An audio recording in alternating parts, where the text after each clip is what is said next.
Welcome to the second President Leadership Series. This is a platform created to connect Bronco students, the Kalamazoo community, and the many talented leaders that serve Western Michigan University in different capacities. My name is Amaury Pineda. I'm a graduate student here at Western, and for the rest of the evening, I'm going to have the privilege to be your host. So any questions that you have, you can ask me.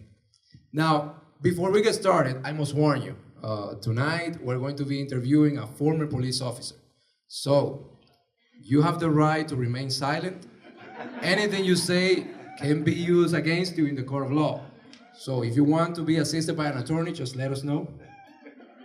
You have been warned, okay? But before we get to that person, I have a very special guest here too, the man behind the curtain, the man that makes sure that everything runs smoothly in this university. He needs no introduction. And usually, I try to make fun of him because he teases me all the time, but today I'll give him a slack. Today, I'll give him a chance. Please join me to welcome President Edward Montgomery.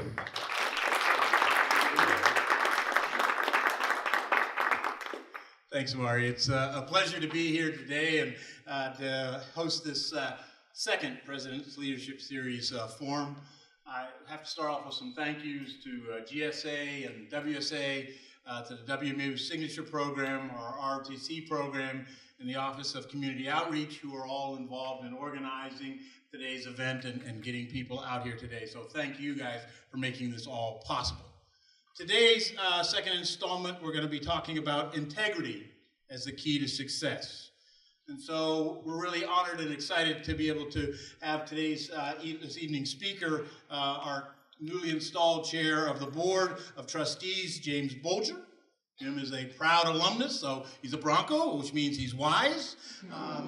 He's a strong champion of higher education and of this university. It's really a pleasure to be able to work with you, Jim, and thank you for taking the time out to be here. Amaury is right. Jim has served as a law enforcement officer for a career that spanned several decades. Before he became a trustee at this university, he served as he's the newest chair, but he's been on our board since 2014, is that right? When he was appointed by the governor.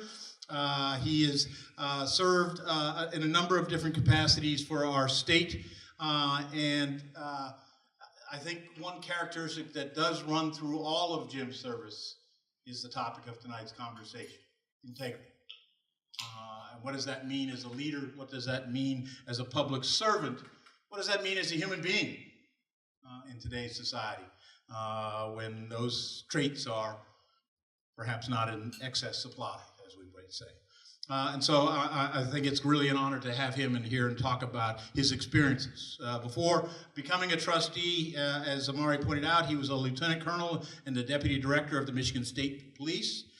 He was appointed to that position in 1999, or I guess ended that position in 1999, right? After a 26-year career, he was the commanding officer of the Uniformed Services Division, provided executive direction and leadership to the field operations of the Michigan State Police. He had executive oversight of over 2,300 enlisted and civilian members of the Michigan State Police. Governor Engler also appointed him to Chair Bolger to oversee the Michigan State Police public safety communications system, those things like 911 and other things like that that we all rely on. And so clearly he had the trust of the governor to serve as a critical function. After leaving the state police, he taught for 10 years at the university up the road, Grand Valley State University, in their School of Criminal Justice. He's an alum of Grand Valley, but then he redeemed himself and became an alum of WMU as well. And so we're very proud of him as an alumnus and his career in public administration. So with that, I would like to welcome Amaury back to start the conversation. We won't do our banter back and forth because I know Jim's next to him and he'll take Amaury away. And so I'll be safe today. Welcome. Thank you very much. And President Montgomery spoke about the topic of this presentation today, which is integrity. And you know, in a world in which some of these so-called leaders bend the truth, fabricate controversies, they even lie, some of them cheat their way to success, or try to do it at least, where the media sometimes, instead of giving us the truth, sometimes try to spread divisiveness among us. It seems sometimes that being a good person or having a strong character or good values is no longer relevant. It is overrated. And that's why our guest is here tonight. It is a person that has served Western Michigan University in different capacities. He's an alumnus, and he's here today to speak to us on the value of integrity. Please put your hands together to welcome James Bolger. Please have a seat. I want that seat.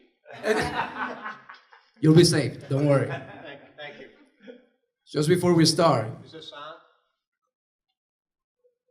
It's right up. Right up. Good to go now?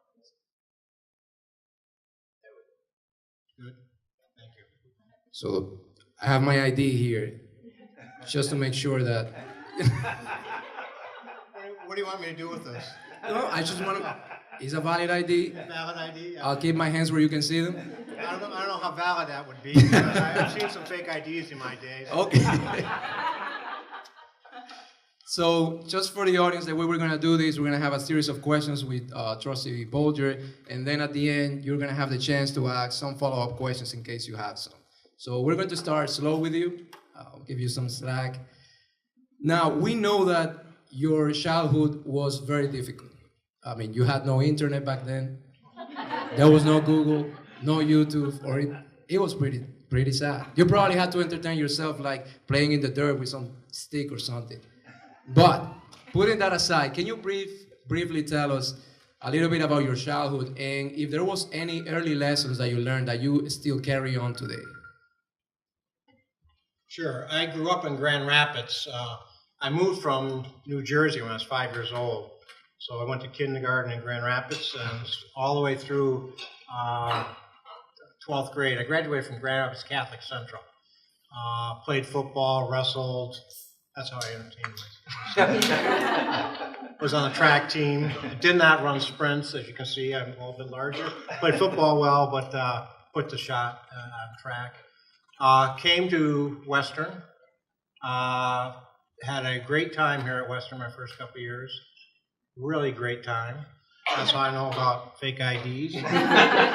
At the end of that 2 years, I married my high school sweetheart and moved back to Grand Rapids. Two reasons. One, I did not excel here at Western. And secondly, my wife had a great job in Grand Rapids, so we moved back and had a child, and I went to Grand Valley.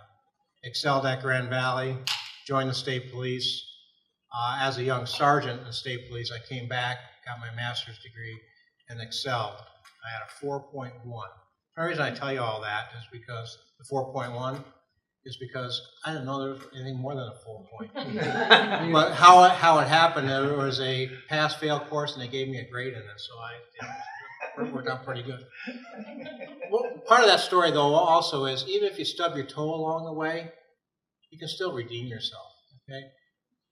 And you can be successful in life. So I told somebody today, I chose my parents well, and they were a big influence on my life, and they taught me a lot of life lessons.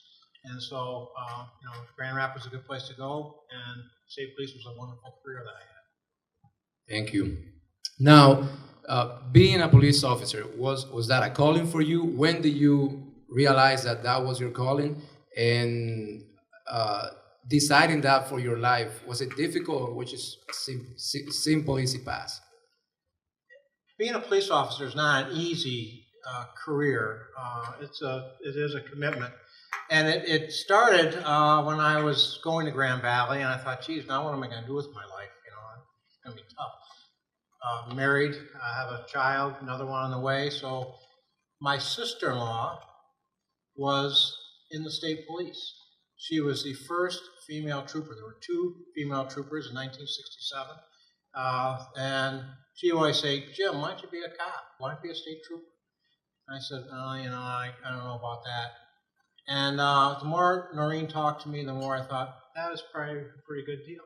So I went through the process, and really, Noreen is the one who taught me into becoming a state trooper. So I became a state trooper because of her. Now, everybody says, well, why do you want to become a trooper? Or why do you want to become a police officer? Why are police officers so, what's about it? What's the draw? I think if you talk to any police officer, the biggest reason they want to be a police officer is they want to help people. And you help people whether you're giving them gas or helping a mother find a lost child or helping somebody in an accident. But I told Amari before, one of the most spiritual and most human things I've ever done as a police officer is held someone's hand, held someone's arm, held someone's head as they've taken their last breath. You think about that. To hold someone as they make that transition from life. And it's a privilege to be able to do that. And I found that helping people in that transition was just kind of the epitome of what being a police officer is all about. You help people all the time, but the final time is when you're making that transition. And so being a police officer is a calling. It's a wonderful profession. I would encourage everybody who would think that, should I learn a little bit more about it? Yes, police officer is a great thing. And state police, I feel, is absolutely the finest. And you kind of like Drake, you started from the bottom as a police trooper and then made it all the way up to be a lieutenant colonel. But for most people, especially I'm assuming that almost everybody here is either in college or went to college. Do you think that it is necessary still today to go to college to make a decent living? Well, you've asked two questions, so I'll try to dissect the two questions for you. First of all, I started as a young trooper, and do I need a college education to be that? No, I did not. High school education is great. Did it help me that I had my four-year degree? Yes, because what it taught me to do is to analytically think a little bit better and to make decisions. And that's a lot of things what police officers do.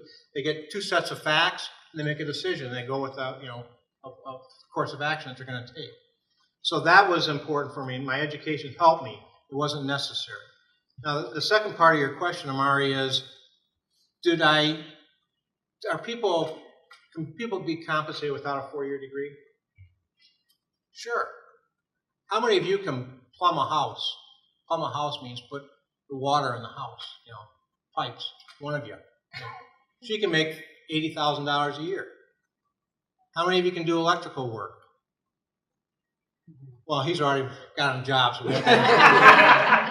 But what I'm saying is there's a lot of the skilled trades that are very, very lucrative, but also very satisfying. And so, as a college graduate, as a college trustee, you think, well, college is everything. Well, it's not everything for everybody. That's what we have to look at as society is where we can, what can bring your resources out the best. And if we as a society can help you maximize your potential, that's what we should be all about. That's what college, or that's what society should be about. I'm not big on giving everybody four-year degrees. Okay? Maybe I get a lightning bolt struck at me, but not.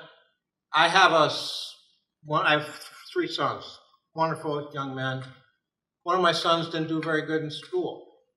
He dropped out, became a police officer, came back, graduated from Western, graduated cum laude, magna cum laude from Cooley Law School because he found his calling. I have another son who didn't do very good in school, dropped out, and went in the service, and he is very successful in the service. So my point is, maximize your potential. What do you want to do? Life is too short, ladies and gentlemen, to say, I got to be on this track to make all this money. Life is too short. What you want to do is have a position in which you're having fun, enjoyable, and make a living. That's important to get out of your parents' basement and make a living. But those are all important things. Most important is to have fun along life. And yet, if I may say, it seems that especially wealthy parents nowadays, they don't concede their kids not going into college. And I don't know how many of you are familiarized with Operation Varsity Blues that uncovered the fraud that was occurring in many of the Ivy League universities where parents were bribing their ways into having their kids to be accepted in this university. So was that a failure of their parents for pushing their kids, or of the system for not detecting this? Yes. Yes to what? Well, you asked me two questions. I give you two answers. Yeah, the parents. I will tell you.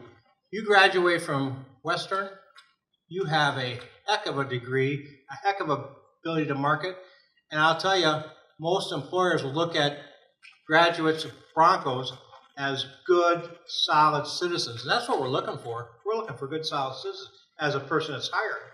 That's what I want. I don't want a brainiac who parents got him through, put him in a school. I want somebody who's common sense, can think, can act, has integrity on the job, and is friendly. So we want that person. Now, is it a fault of the parents? Yes. Why do I care if my kid went to Yale?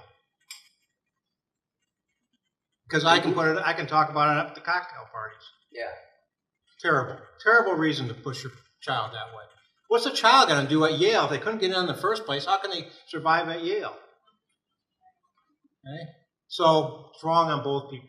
Was there a problem at the university? Of course. How could a water polo coach or a soccer coach have such control of the university? They say, I'm going to take you, you don't belong here. I'm going to take you and put you in this elite university. Wrong. And I think those parents are in deep trouble. I hope that the FBI, which is an excellent organization, is going to come after them, and they're going to be charged with fraud, wire transfer fraud, mail fraud, all sorts of things. They're going to be in trouble. And the universities are too. And do I have a sympathy for any of those? No. I kind of sense it. I kind of sense it. You got that sense, huh? Now, so these parents have these high expectations from their kids, and when the kids didn't meet these expectations, then they were pushing them to anyways try to make it through. So what sort of support should kids expect from their parents, and what should parents expect from their kids to deliver?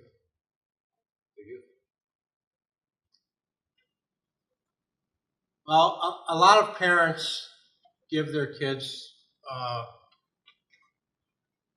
the grounds to come to school. You know, they have tuition-based programs or resources for them to come to school.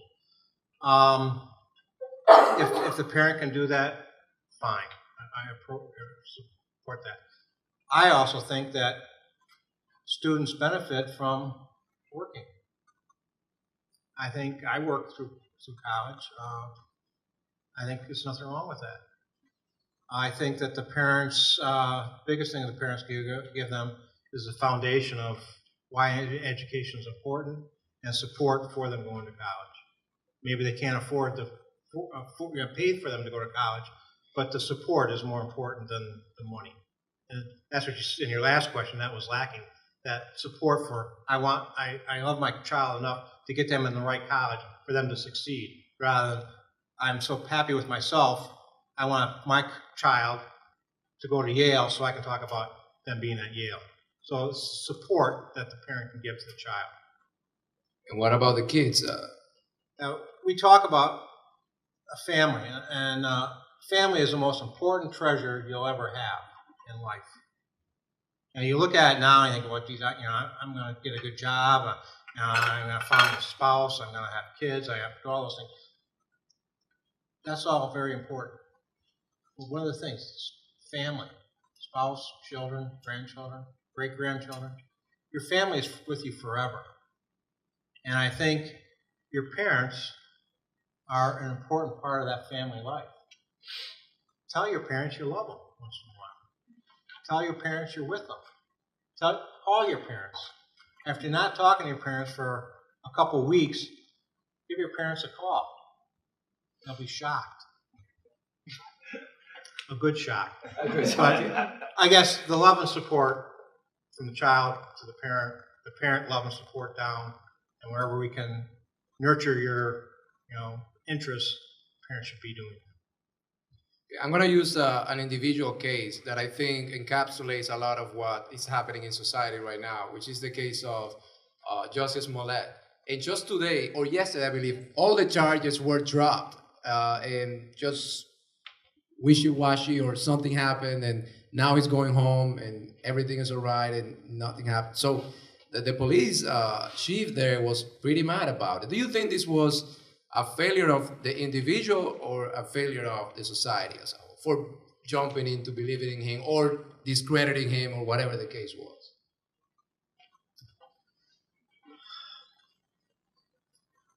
I don't know Jesse Smollett. I don't know. I've never watched the TV program. I didn't know anything about Jesse Smollett before Chicago happened. Me neither. No. Not We're probably the only two people that didn't know anything about Jesse. Right? Oh, there's three of us. I say that because when it first happened, my wife said, "Wow, that was terrible." And I said, "I question the validity of that."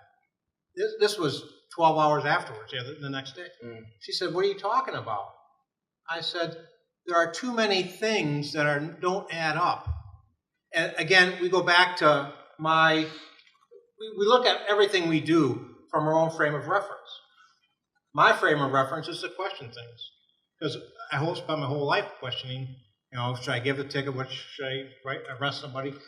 Is this person telling the truth or not telling the truth? So I'm doing all those things. So I'm saying, I really question the assault. She said, "Why?" I said, "We have an African-American gay man going on at 2:30 in Chicago, coldest day of the year, to get a submarine sandwich and gets attacked by two thugs who are wearing MAGA caps, again, on the coldest day of the year, and just happened to know that Jesse was coming out to get a sub sandwich and to beat him up, to attack him, and to defame him, and they happen to have bleach and a noose on themselves so they could do that to Jesse." Now, you have to question yourself, all those things are right? Then Jesse was assaulted. If all those things are questionable, you think, why? The final thing was, did anybody notice what Jesse had on his face right afterwards? He had a cut underneath his right eye. Remember seeing that? How did he get that cut? He punched the bad guys, and the bad guys punched him back. Remember him saying that? Right side. If I'm a bad guy and I punch you, what side do I punch you on? The left side. So I'm punching like this. You should have had a bruise over here, a cut over here. Okay? So 10% of the population would have had to been those two thugs, because 10% of the population is left-handed. Would hit that way. So all those things put it together, and I said, something's wrong right from the beginning. Now the question often comes up, what should a Chicago PD done? They did exactly what they should have done. It's not up to me to judge whether Jesse Smollett was fabricating a story. My role as a police officer is to investigate and do the best investigation I can on what happened. That's what they did. And what they found out was a lot of other things that pointed to the fact that probably Jesse was not telling the truth. Okay. Now, you have to look at the superintendent of Chicago PD. He spent a lot of time, resources, and energy from his department investigating that. He also happens to be an African-American man. And he felt that Jesse portrayed or did something that was hurt his city, his race, and he was disappointed in it. That's why he came out so strong. Now you came out with what the prosecutor did. Again, police officers are not concerned about if someone's found guilty or not. Our role is to do the investigation, to bring the person to justice, bring them to the prosecutor. The prosecutor represents the citizens of the community and decides whether to prosecute or not. The prosecutor in that case decided not to prosecute. I've never heard anything like what she did or they did in Chicago. You perform 16 hours of community service before we even go back to court. You give forfeit your bond, which is, bond is just to assure that you come there. It's not the courts, but you're going to forfeit it, and we're going to seal your file. I've never heard that before. It happens afterwards, like, if you behave yourself for 6 months, then I'll seal your file. but you not, right off the get-go. So something's not right there. They'll find out. The media will find out. And, You think? oh, yeah. So you think in this case, society failed? I don't think society failed. I think I think whoever perpetrated that falsehood failed. How does society fail?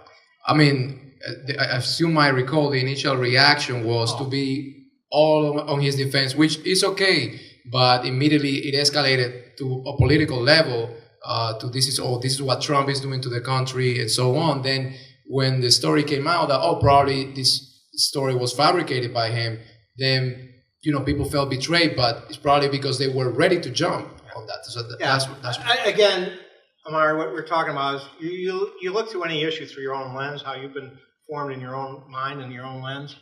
Certain members of society was ready to jump, and they did.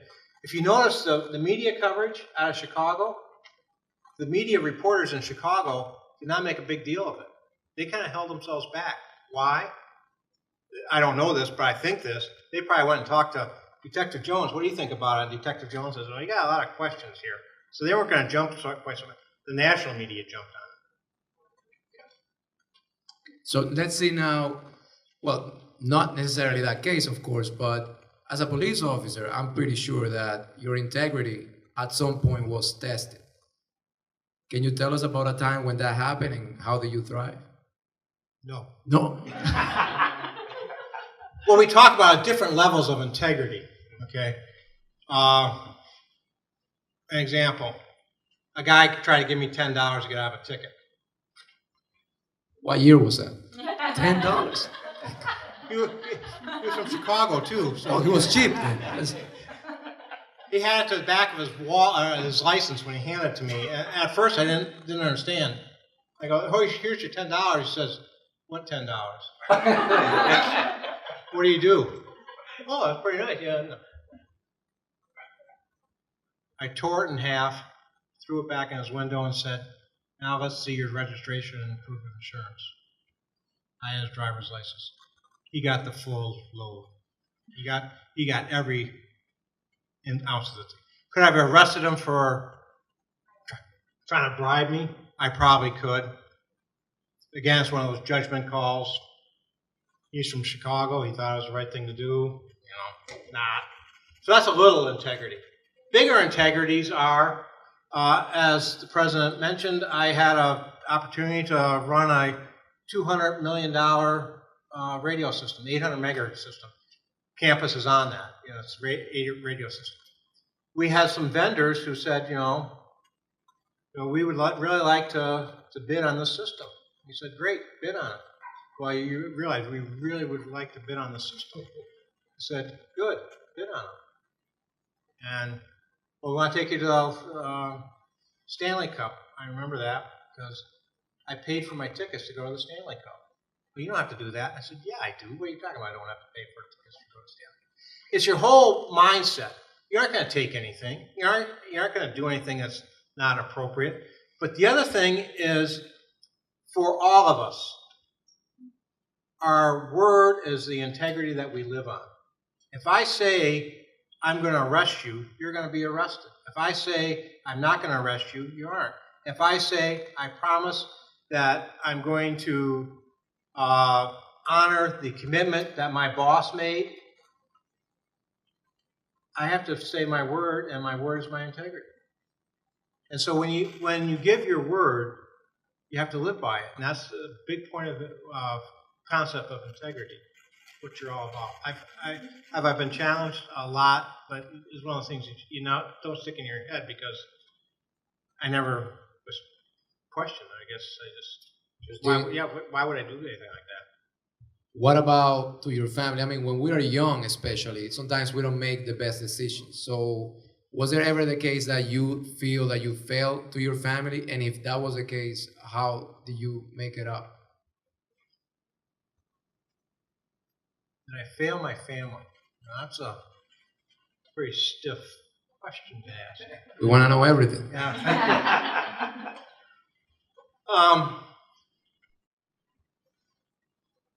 President Montgomery knows, and Kaler's back there, he knows I'm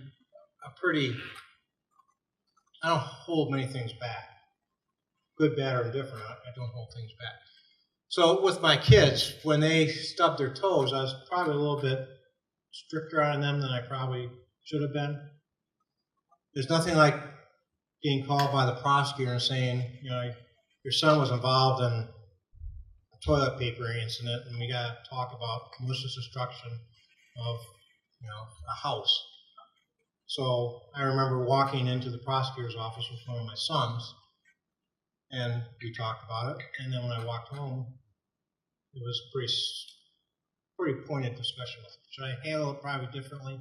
Yeah, because he was growing up, and we say we all make mistakes. Have I made it up to him? Probably not yet. I'll call him on my way home and tell him my story. You will? Yeah.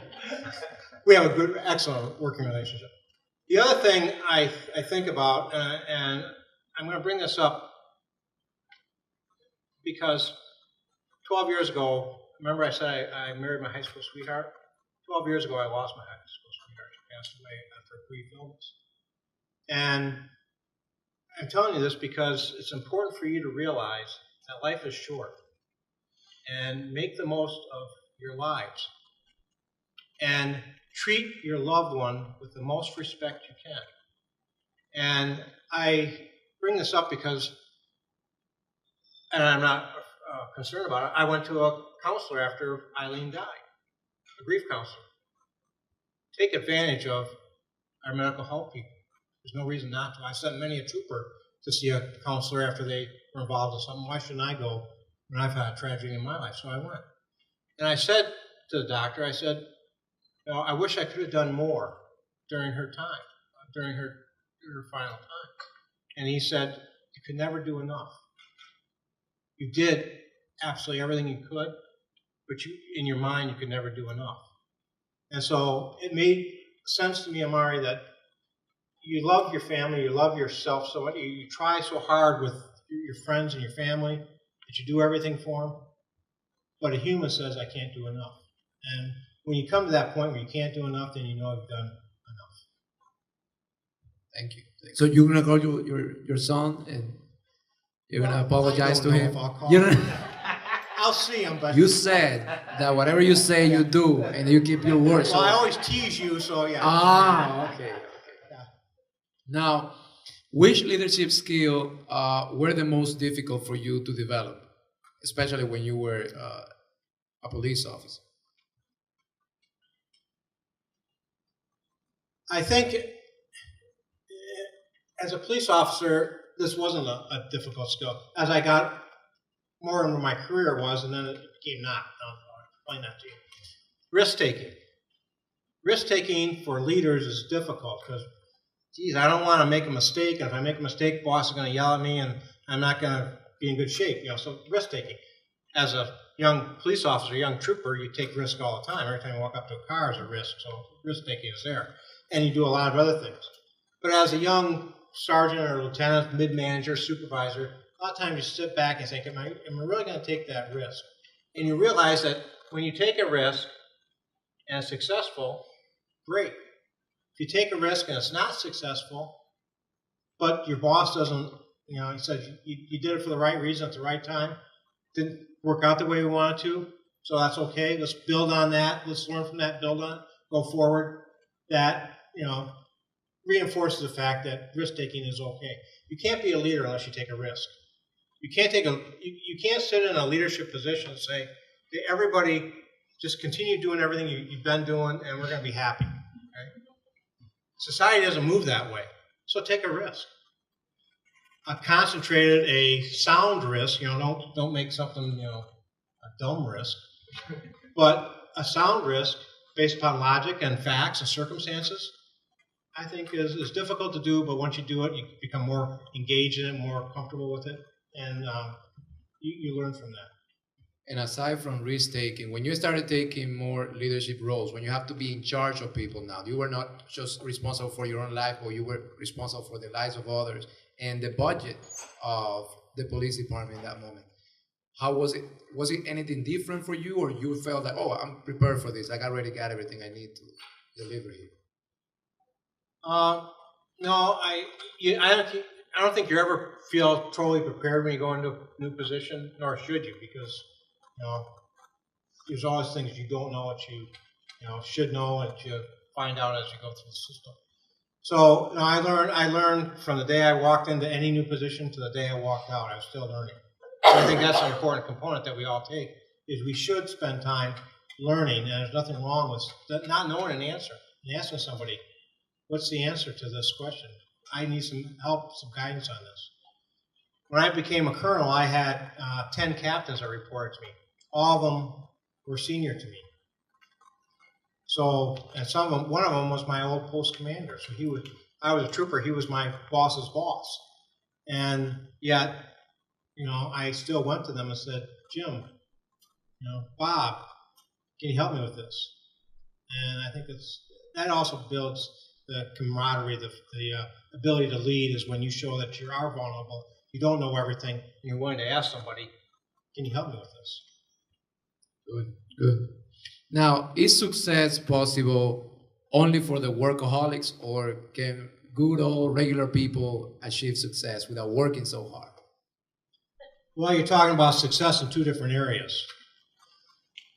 A workaholic may get the first promotion, may sit in the corner office, may get the biggest Cadillac and be alone when they put them in the coffin with all their money and die.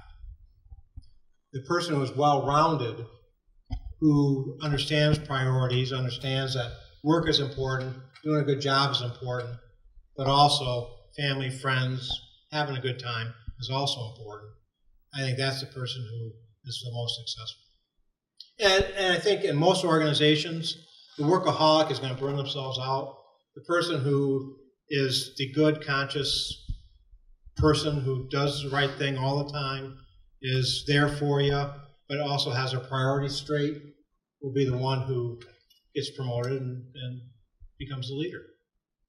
Now, this is a question that I asked Trustee Miller last semester, and he couldn't respond. So, I'm expecting higher from you. Put a lot of pressure on me. He couldn't handle it. I hope you can. So, how do you think your life would have been different had you been born a woman?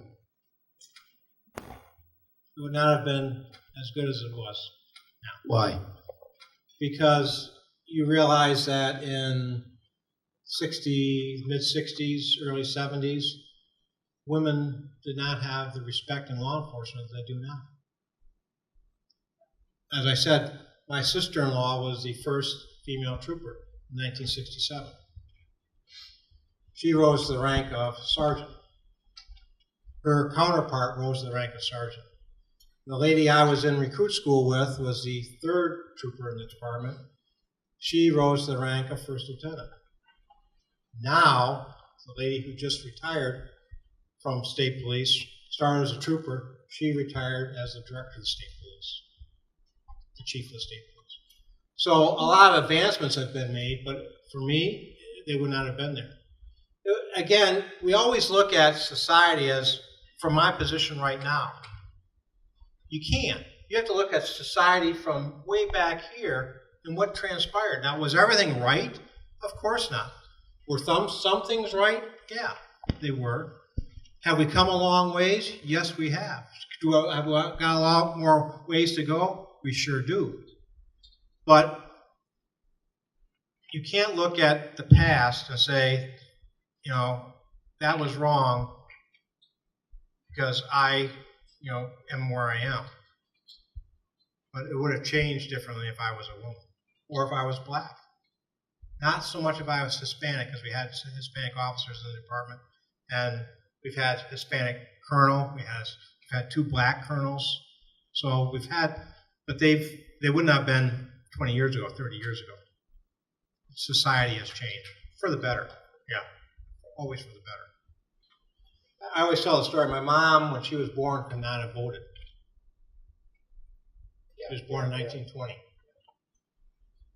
Think about that. Think how far we've come.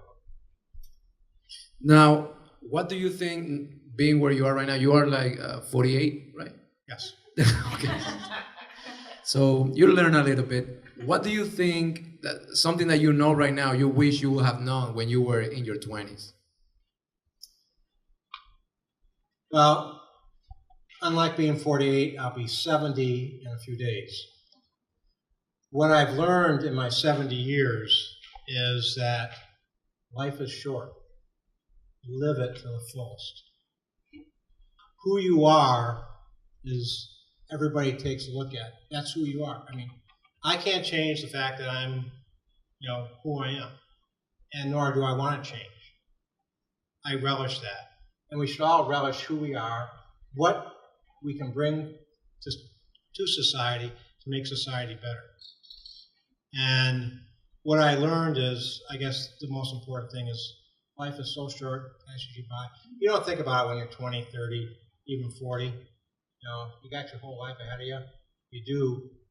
But when you get to be 70, you think, boy, that was awful fast. We're in the fast lane here. That's true. All right, so now we're about to transition into questions from the audience, but just before we do, just quick questions and give me your first reaction, whatever comes to your mind. Cats or dogs? Dogs. Dogs? Okay. Now, would you rather go to the beach or to a swimming pool? Beach. Beach, all right. If you could have a superpower, what would it be? Fly. Fly? Okay. Do you listen to Post Malone? Jimmy Buffett. Beach. That was a good answer. If you have said yes to that, I think everything will have just crumbled down. Like, if you're a Post Malone fan, Who's that? you don't want to know. You don't wanna, it's probably somebody you will arrest if you see him walking in the streets. All right, with that being said, let's go to you. And the way we're going to do is, if you can raise your hand, whatever question you may have, I'm going to come to you, bring you the microphone, and you shoot your question, whatever it is.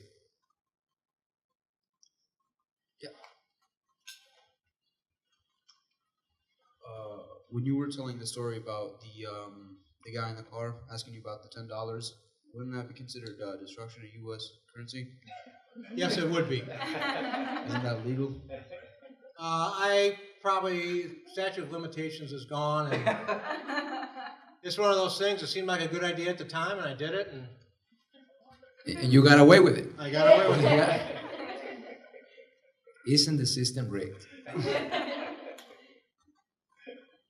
So integrity, maybe it can be a good decision, but sometimes your boss or who's your leaders are not. They won't be happy for your integrity. Like they are corrupted. So in this case, how would you do? If the pressure will be so hard because you are working with corrupted people. So in this case, what should you do? Just like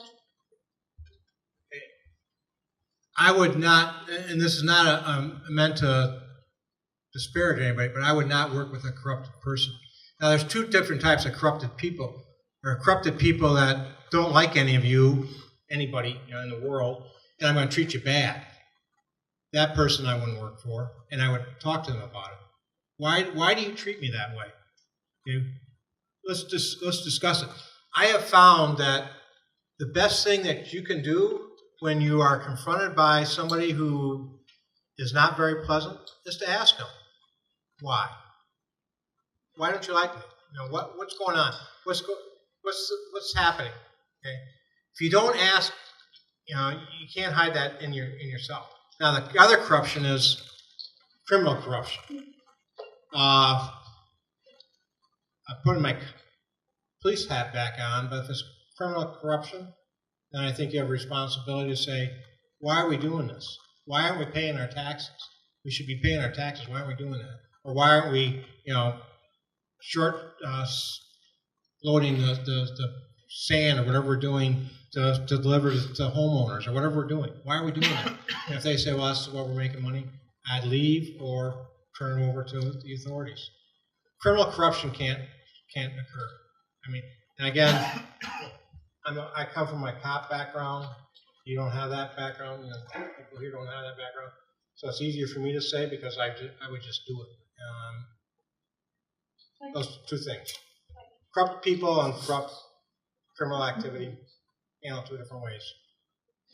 And just a follow-up to that, what if the person works under you, under your supervision, and this is a person that for some reason you like, and then you eventually discover that has done something wrong involved with corruption? How will you handle that? Same way I would anybody else. I love you, man, but we're going to take care of this by the appropriate manner. Either if it's so corrupt that you're going to go to jail or we're going to make a criminal complaint against you, you are. Besides, you can't be my very good friend if you're going to take advantage of me as a supervisor and be corrupt under me. Why would you do that to me? Anyone have a question?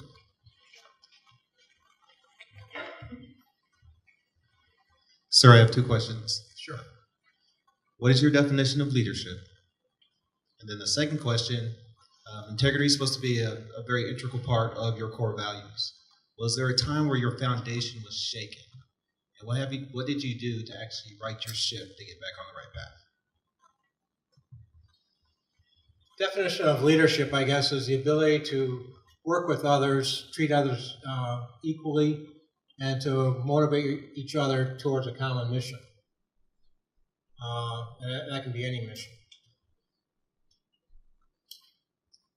Integrity, if it was ever shaken, I think it might have been shaken by one of my partners at one time who did something I didn't agree with and wanted me to cover it up. And I said, no, this is wrong, and we're gonna handle it. So I worked in the city of Detroit at one time. Troopers went to Detroit, and before you start your shift, some police officers would have a drink. Not state troopers, but other people would. I didn't want to work with those people, so I told them that. Well, I was ostracized by some. Another time we got in a high-speed chase, and we were the tail car. Came through several different cities, and they tried to abuse the driver. I stopped them. You troopers think you're so great. It was the right thing to do. And those people got in trouble because they hit the guy. He should have been hit. So I think the sooner you correct the behavior, the more comfortable you are, and the better your integrity gets kind of jolted back in shape.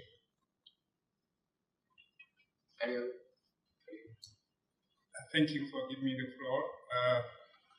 You served for a long time as a leader, so you had strong experience. I would like to know the memorable challenges you faced while serving as a leader.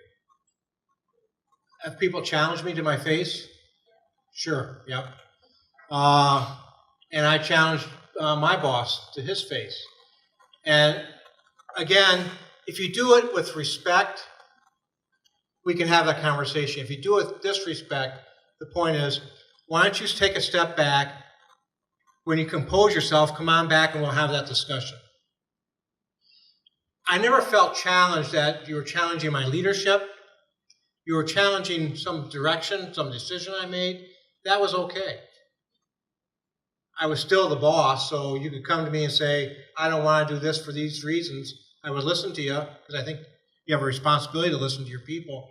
I could weigh the decision, and then I would say, okay, we'll make it this way. As an example, state police had a policy that our post commanders had to live within 20 miles of the post.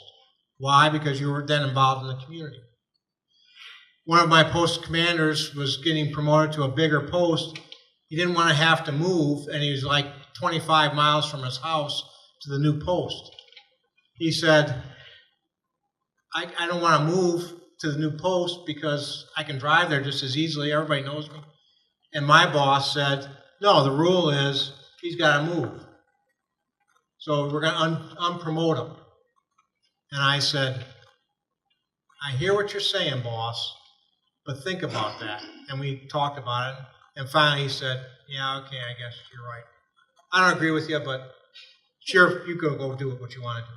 Well, I guess, you know, both of us won. He won because, well, all three of us won. Post commander won because he got promoted and stayed. I won because I've changed the policy. And my boss won because he, you know, vented on me and let me do what I wanted to do. Okay, thank you very much for the chance. I would like to ask you, based on your experience, what characteristics of leadership helped you to be successful?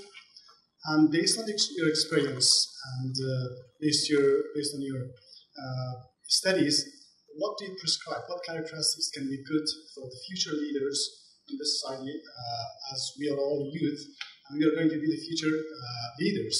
What characteristics can you prescribe for us to be a successful team leader and a leader for our society? Thank you.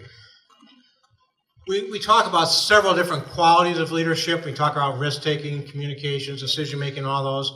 I like to put them all together in one thought, and that's administrative courage. Do you have the administrative courage to do the right thing at the right time for the right reason? All those other components of leadership fall within that. Decision-making, risk-taking, communications, all those fall within that. So if I would look at the one thing that helped me throughout my career is the fact that we could take administrative courage and say, okay, we want to try something different. This is what we're going to try to do. I could communicate that to the other people. I could take the risk if I failed or adjust to the risk. So I would use that analogy of administrative courage, doing the right thing at the right time and the right reason is the biggest thing a leader can do.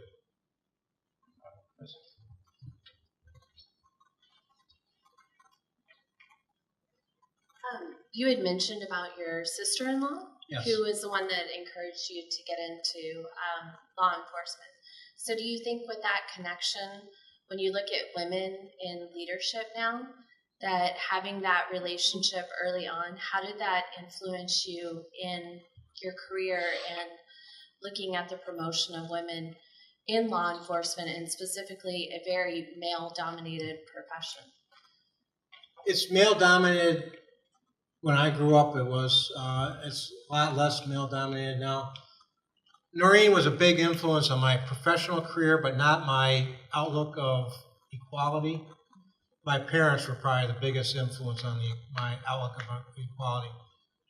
You know, back in the 50s, my mom was an RN. She was a nurse. My dad supported her nursing career. My dad was big on treating everybody equal. And I think I learned that from him more than probably my parents more than anything else. Again, everyone should be treated equal. And my whole career is based on that. I don't care who you were. If you wanted to go to jail, we're going to put you in jail. If you wanted a break, we're going to try to get you a break. I wonder who wanted to go to jail? Well, somebody like you. Okay, I do have one more question. So, from a leadership perspective, so what would you do when you have like a tough decision to make? Put in emotions in that. So, like if you're in a leadership role, and then it's a decision between your friend or two of your colleagues, and in a way both of them are right, but then you still have to make a decision between both. So what would you do in that situation? Yeah, I think as a leader, you can't put too much on friendship or relationships. You have to look at what is best for the organization and best for the facts and circumstances that are presented to you. How would you, if the facts and circumstances were presented to you by two unknowns, how would you choose? How would the tipping scale tip towards the decision that you make? And you always look at it that way. If you put personalities into the decision making, I think you'll end up not making the best, most sound decision. Some people you trust more too. If someone comes in, I had an assistant that would come in and say, let's try this. I'd do it in a heartbeat because I've been with him long enough that I knew that he had done all the risk analysis and decision making, and he came back with a good idea. some of them come in and say, let's try this. And I'm thinking, did you look at the fiscal controls on this? And what's the long-term viability of doing something like this? Well, I haven't looked at that yet. So, okay, we can go back and look. So some people you can trust by this. But if it's two equals coming in, you have to base it upon the facts and circumstances that you know. We probably have 1 more minute for one more question. I'm going to ask this question because everybody thinks that leadership is great. Was there ever a time that you didn't want to be a leader? Yes. Would you mind sharing? I would always say, I really enjoyed driving into work every morning. And some mornings or some nights going home at 7, 8, 9 o'clock at night, you thought, man, the budget, we just cut the budget and we had to lay off some people. Terrible time. If I was trooping the road, I wouldn't have to worry about that. Those type of things. The worst time was when you got a call at 3 o'clock in the morning because one of your troopers was killed. I had 6 of them. And going to the hospital, they were all male troopers, so going to the home of the wife and the little kids, that was terrible. And you think, boy, I wish I didn't have to do this. But then again, you think, okay, I have the privilege of being able to do this because someone's got to do it. And I'm glad that I can be here for them. So it's money, budgets are the worst in the whole world. So who's ever in the school of business here, you're worth your weight in gold because I hate budgets, I don't like them, and they always cause me heartache. Thank you. Great. People, put your hands together for Trustees. That was great. Thank you very much. Don't walk away so quickly. We got a gift for you. We have a very special gift that the administration got for you. Our young lady Ivana, come over here, bring it over. You're gonna have to break it into 2 pieces. Let's see it. I hope it's not a $10 bill. Oh, it's a box. It's a box. What's in it?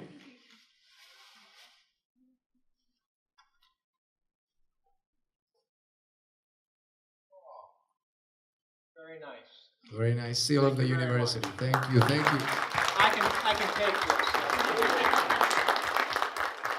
Thank you. Thank you, Tristan.